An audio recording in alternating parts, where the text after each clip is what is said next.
Hello my friends, welcome back to the channel Ashish sir. आज के इस इम्पोर्टेंट वीडियो में हम डिस्कस करने वाले हैं आप सभी स्टूडेंट्स के डिमांड पर 12th स्टैंडर्ड के इंग्लिश पेपर को अटेंड करने के लिए हमारा टाइम मैनेजमेंट क्या होना चाहिए। क्योंकि सर आपने बार बार हर सेशन में कहा है कि प्रेजेंटेशन से ज्यादा अगर कोई चीज हमारे लिए इंपॉर्टेंट है तो पेपर का कंप्लीट होना, और कंप्लीट होने के लिए सबसे ज्यादा अहमियत रखता है समय। समय बड़ा मूल्यवान है। Time is very precious thing and if you not control the time, अगर आप कंट्रोल यानी समय तो आप कंट्रोल नहीं कर सकते, लेकिन you can control your action towards the time frame, so आप सक्सेस अचीव कर सकते हो। यानी अगर आपको ग्रेटनेस चाहिए, आपको सक्सेसफुल जर्नी की तरफ जाना है, सो आपको टाइम स्पैन के अंदर रहकर ही सारी एक्टिविटी करनी होगी, तो ही आपका परसेंटेज तब बनेगा। क्योंकि जब टाइम पर पेपर कंप्लीट होगा तो ही आपके 80 में से मार्क्स आने वाले हैं। सो टाइम फ्रेम क्या होना चाहिए, कैसे हमको क्वेश्चंस करने हैं, कौन से क्वेश्चन में कितना समय लगना चाहिए, पैसेज में कितना समय चाहिए, सारी चीजों पे हम डिटेल में डिस्कशन करने वाले हैं। तो प्लीज मेक श्योर कि वीडियो को एंड तक जरूर देखना। If you want to skip the video you can skip the video, but सबको पता है इस चैनल पर आने वाले वीडियो कम टाइम में मैक्सिमम वैल्यूज देने के लिए जाने जाते हैं। चाहे आप नॉवेल सेक्शन की बात करो, चाहे राइटिंग स्किल की बात करो, चाहे बोर्ड के प्रीवियस ईयर के क्वेश्चंस को सॉल्व करने की बात करो, कम से कम टाइम में maximum maximum coverage of syllabus करने का जो भरोसा आप लोगों ने दिया है, भरोसा रखा है, वो सिर्फ और सिर्फ इस चैनल पर है। Thanks a lot. हम कोशिश करेंगे कि आपको सबसे कम टाइम में टाइम मैनेजमेंट सिखाने की कोशिश करेंगे, आपको कन्वे करने की कोशिश करेंगे। आप सभी को पता है कि इंग्लिश का पेपर 80 मार्क्स का आने वाला है, और कुछ बच्चे ये तक बोल रहे थे सर क्या इंग्लिश में कोई सेट आता है, set A B C and D. नहीं बेटा, इंग्लिश में किसी भी तरीके का पेपर सेट नहीं होता है, एक ही पेपर ऑल ओवर महाराष्ट्र में सेम आने वाला है। My dear, try to understand. कल बोर्ड के पेपर पे जाने से पहले सबसे इंपॉर्टेंट हिदायत है, कृपया समय पर पहुंचिए। 10:30 बजे के पहले आपको वहां पर पहुंच जाना है, क्योंकि 10:30 बजे आपका जो गेट होगा जहां से आप कॉलेज के अंदर एंटर तो कर लोगे, लेकिन कॉलेज के अंदर से जब स्टेयरकेस के ऊपर जाना है, क्लासरूम में एंट्री आपकी 10:30 बजे के आसपास बंद हो जाएगी। एंड इसके बाद ये कंप्लीटली डिपेंड करता है उनके कॉलेज के मैनेजमेंट के ऊपर कि आपको एंट्री देना है कि नहीं देना। तो आपको यहाँ पे समय का बड़ा ख्याल रखना पड़ेगा। कोई लापरवाही नहीं चलेगी, किसी भी तरीके का कंजूसी नहीं चलेगी, किसी भी तरीके की आप एक्सक्यूज नहीं दे सकते। और वो सभी बच्चों को मैं हिदायत देना चाहता जिनका सेंटर उनके ही कॉलेज में लगा है, क्योंकि आप अपने कॉलेज को टेकन फॉर ग्रांटेड नहीं ले सकते, बिकॉज वो अब आपका कॉलेज नहीं रहा, अब वो है बोर्ड का सेंटर। सो वो जितने भी कॉलेजेस के टीचर्स होंगे अब उन्हें बोर्ड की बातें सुननी पड़ेगी। तो 10:30 बजे से पहले आप पहुंचोगे। पहुंचने से पहले टाइम पे पहुंचने के 3 इंपॉर्टेंट रीजन है। अगर आप टाइम से पहले पहुंचोगे तो आप में पैनिक नहीं होगा, आपको थकावट कम महसूस होगी, आपको पैनिकनेस नहीं होगा, और सबसे इंपॉर्टेंट चीज है आप दिमाग से क्या रहोगे, शांत, एकदम शांत। काम रहने के लिए, काम शांत रहने के लिए, पेशेंस रखने के लिए और हरीनेस न दिखाने के लिए आपको समय पर पहले पहुंचना पड़ेगा। सर्वे पर पहुंचने से पहले कुछ इंपॉर्टेंट चीजें याद रखो। हॉल टिकट गारंटी लेके जाना, गलती से भी हॉल टिकट छूटना नहीं चाहिए। उसके अलावा एक पाउच ले लेना, उस पाउच के अंदर pen, pencil, rubber, sharpener, scale, multiple pens ले लेना, ताकि आपको इधर उधर मांगने की जरूरत ना पड़े, क्योंकि ये आपका नॉर्मल कॉलेज नहीं है, this is the board examination. So आपको ये चीजों की हिदायत रखनी पड़ेगी। एग्जाम में बैठकर एग्जाम देना is not a exam. Exam के पहले प्रिपेयर करना कि एग्जाम देने जा रहे हो, ये आपके लिए बड़ा चैलेंज है।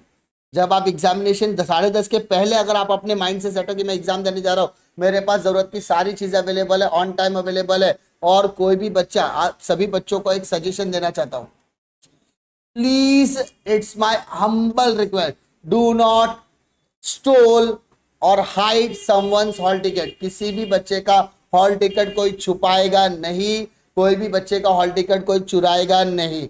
It's my humble request. मैंने हर साल देखा, ऑब्जर्व किया, ये टीचर, कोई टीचर आपको नहीं बताएगा प्लीज डोंट स्टोल और hide someone's hall ticket, because उससे उसको अनड्यू प्रेशर आएगा, पैनिक क्रिएट होगा और आपकी मस्ती किसी के साल खराब करने के लिए काफी हो सकती है। तो please do not do this. तो उसी के साथ शुरू करते हैं। अब 10:30 बजे आप एंट्री ले लोगे। 10:30 बजे एंट्री लेने के बाद 10:40 से 10:45 के दरमियान आपको आंसर शीट डिस्ट्रीब्यूट कर दी जाएगी। आंसर शीट डिस्ट्रीब्यूट करने के बाद आप देखो कि इसके अंदर आपको मार्जिन बनाने की जरूरत है या नहीं है। अगर है तो आप बनाइए। मार्जिन बनाने के लिए एक आप लेफ्ट साइड पे, राइट साइड पे, जैसे भी आपके अकॉर्डिंग से आपने जैसे भी प्रैक्टिस किया उस हिसाब से आप मार्जिन बनाइए। डॉट 11 बजे आपका पेपर शुरू हो जाएगा और आपका पेपर चलने वाला है 2:10 तक।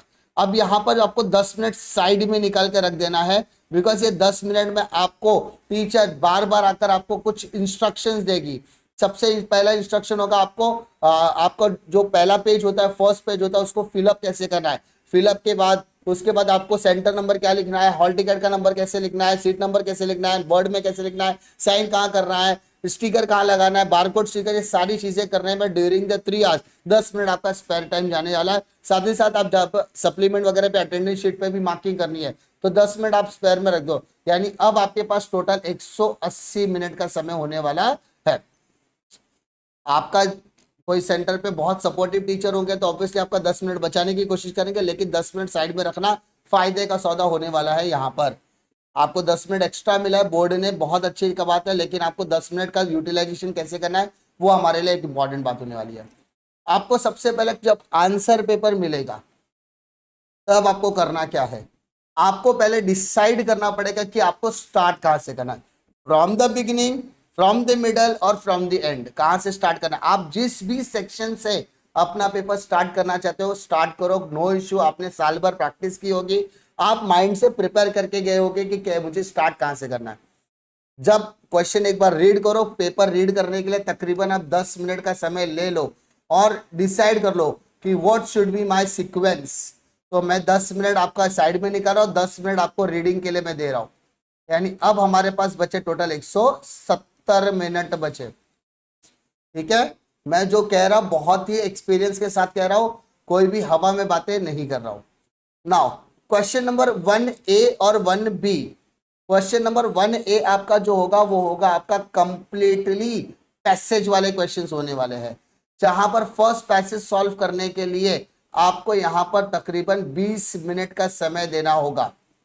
और क्वेश्चन नंबर 1B के लिए आपको तकरीबन यहां पर 10 मिनट का समय यहां पर देना होगा। अगर आप दोनों को कंबाइन करो तो 30 मिनट होते हैं तकरीबन, तो 30 मिनट, यानी कम से कम क्वेश्चन नंबर 1 में आपको 20 से 30 मिनट का समय देना होगा आइडियली। क्वेश्चन नंबर 2 है, आपको यहाँ पर सेम अनसीन पैसेज देखने के लिए मिलेगा, समरी एंड माइंड मैपिंग।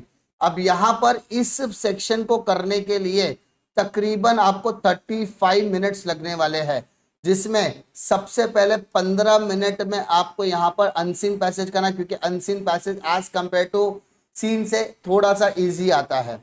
और बाकी के जो 10 मिनट है वो 10 मिनट समरी के लिए और 10 मिनट माइंड मैपिंग के लिए आपको देना है। तो अगर आप देखोगे तो हमने ऑलरेडी 30 मिनट्स यहाँ पर, 35 यहाँ पर, 65 मिनट ऑलरेडी हमने यहाँ पर कवर कर लिया है। तो इसका आप राउंड ऑफ करके 1 घंटे पे सीमित कर सकते हो। अब 1 घंटा 5 मिनट के बाद यानी 12:05 से आप चालू हो जाएगा पोएट्री लिखने की शुरुआत।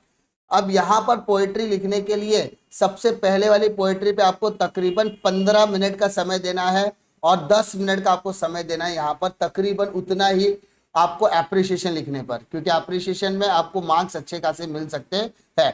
तो यहाँ पर अपने 25 मिनट्स और एडअप कर दो, so it will take 90 minutes, यानी 1.5 घंटे अब समय समाप्त हो चुके हैं। अब आइए सेक्शन 3 की तरफ, ड्राफ्टिंग। अगर आप वर्चुअल मैसेज की बात कर रहे हैं, ठीक है, अगर आप वर्चुअल मैसेज की बात कर रहे हैं तो यहाँ पर वर्चुअल मैसेज सॉल्व करने के लिए आपको 10 मिनट का समय लगने वाला है। इंटरव्यू भी तकरीबन आपको 10 मिनट आपका लेगा। स्पीच, कंपेयरिंग का एक्सपांशन में से आप कोई भी एक चूज करेंगे तो तकरीबन आपको यहाँ पर 15 मिनट आपको देने हैं।